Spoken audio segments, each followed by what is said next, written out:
નમસ્કાર દર્શક મિત્રો, હું છું પરમા અનિશા. તમે જોઈ રહ્યા છો લોક સામને ન્યૂઝ. તો જોઈએ આજના સમાચાર બાબરાથી અમારા રિપોર્ટર ભાવિન કરિયા સાથે.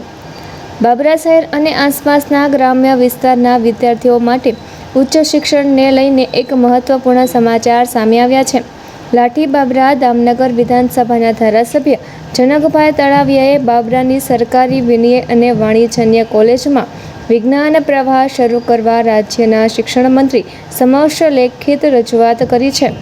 ધારાસભ્યએ રજૂઆતમાં જણાવ્યું છે કે દર વર્ષે બાબરા અને આસપાસના ગામોના અનેક વિદ્યાર્થીઓ ધોરણ 12 વિજ્ઞાન પ્રવાહ પૂર્ણ કરે છે, પરંતુ સ્થાનિક સરકારી કોલેજમાં વિજ્ઞાન પ્રવાહ ઉપલબ્ધ ન હોવાથી તેમને અમરેલી, રાજકોટ, બોટાદ સહિતના શહેરોમાં અભ્યાસ માટે જવું પડે છે, જેના કારણે વિદ્યાર્થીઓ અને તેમના પરિવારો પર આર્થિક બોજ વધે છે અને ઘણા વિદ્યાર્થીઓ ઉચ્ચ શિક્ષણથી વંચિત રહી જાય છે.